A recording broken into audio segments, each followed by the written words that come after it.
অবশেষে দেশ জুড়ে শুরু হয়েছে অষ্টাদশ লোকসভা নির্বাচন। ইতিমধ্যে প্রথম দফা নির্বাচন সম্পন্ন হয়েছে দেশ তথা রাজ্যে। 2024-এর এই লোকসভা নির্বাচনে মোট 7 দফায় গোটা দেশের পাশাপাশি রাজ্যে হতে চলেছে নির্বাচন, যার মধ্যে দ্বিতীয় দফায় রয়েছে দার্জিলিং লোকসভা কেন্দ্রের নির্বাচন।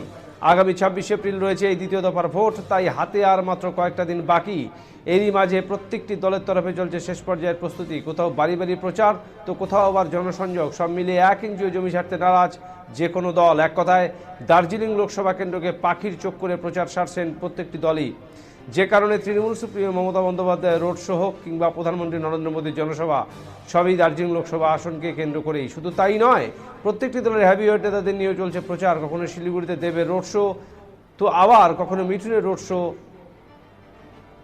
ভালো ফেস প্রচারে আলোয় আনতে যেন বাদ রাখেনি কোনো শিবিরই। দার্জিলিং লোকসভা কেন্দ্রকে হাতের মুঠোয় করতে যেন মরিয়া প্রত্যেকেই, তাই এত তোড়জোড়।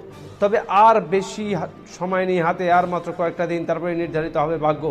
আর সেই ভাগ্য নির্ধারিত করবেন আম জনতা। প্রার্থীরা যতই ফুল কনফিডেন্স হোক না কেন, কোথাও না কোথাও আসল চাবি কেটে রয়েছে জনগণের হাতেই। তাই তো এখনও কিছু কিছু জায়গায় বিষাদের সুর জনগণের গলায়। তবে এই বিষাদের সুর কতটা প্রভাব ফেলবে ভোট বাক্সে, তা এখন দেখার পালা। আদৌ ফেলবে কিনা তা জানা যাবে আগামী 4 জুন। প্রার্থীরা যতই কনফিডেন্সে থাকুন না কেন, কার দখলে দার্জিলিং লোকসভা কেন্দ্র তা জানা যাবে, তা নির্ধারিত হবে আগামী 4 জুন। তাই এখন শুধুই সময়ের অপেক্ষা।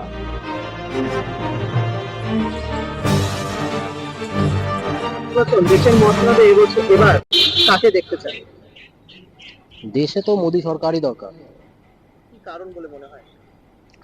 কারণ তো অনেক কিছুই আছে, রাম মন্দির থেকে শুরু করে, আমাদের হিন্দুত্বর ব্যাপার থেকে শুরু করে, ধর্ম থেকে শুরু করে, উন্নয়ন থেকে শুরু করে অনেক কিছু আছে। যদি দেশের উন্নতির দিকে ভাবতে লাগে তাহলে মোদী সরকার বারবার। এবছর লোকসভা নির্বাচনের ফল প্রকাশ করে কাকে লোকসভা কেন্দ্রের মসনদে বসাতে চান আপনার বলে মনে হয়? মানে as a prime minister As a plan. তো নরেন্দ্র মোদী ঠিক আছে। হ্যাঁ, কি উন্নয়ন হওয়া বাকি রয়েছে বা কি উন্নয়ন চান এরপরে? ইনফ্লেশনটা একটু কম হওয়া উচিত। মানে অ্যাকচুয়ালি প্রাইস হাইক তো খুব হচ্ছে সবকিছু জিনিসের, নেসেসারি যেগুলো জিনিস আর কি, সেগুলো তো সবকিছুরই প্রাইস হাইক হচ্ছে। তো এই ব্যাপারটা একটু দেখা উচিত। আচ্ছা, লোকসভা নির্বাচন সামনেই দোরগোড়ায়। আর দেশের সিংহাসনে, লোকসভা সিংহাসনে কাকে দেখতে চান? আমরা তো আর কাকে দেখতে চাই, যে ভালো তাকে।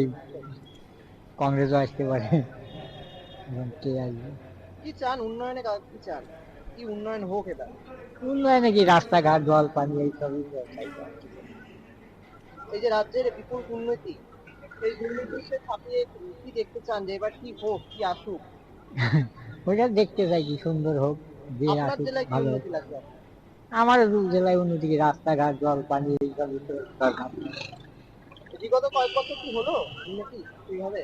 হচ্ছে কিছু কিছু জায়গায় হচ্ছে, কিছু কিছু জায়গায় হয় না। কিছু মানে আপনি আগে ভাতার কথা বলছিলেন কিছু। হ্যাঁ, ভাতা তো আমি দিচ্ছি 2বার, কিন্তু হয় নাই। 60 বছর তো হয়ে গেছে, দেয় নাই এখন।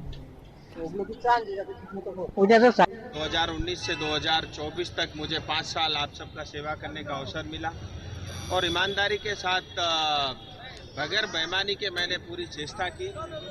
फलस्वरूप आज मोदी जी के नेतृत्व में कई सारे काम जो है होते हुए हम सब लोग अपने आंखों से देख पा रहे हैं और आपके इस प्यार के कारण दूसरी बार भारतीय जनता पार्टी का कैंडिडेट का जितना तय है और अगले 5 साल में और सेवा करूंगा। और मेरा एक ही सपना है कि सिलीगुड़ी जहां मैं स्वयं रहूंगा ये एक सपनों का शहर हो और हमारे जितने भी सपने हैं वो सब हकीकत में बदले।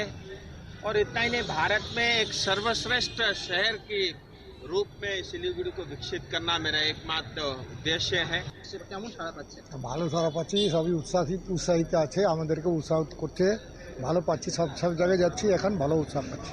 পাহাড় থেকে সমতল কেমন মনে হচ্ছে, কেমন হবে? এবার পাহাড় আর সমতল দুটো একবারই ভালো, পাহাড়ও ভালো, সমতলও ভালো।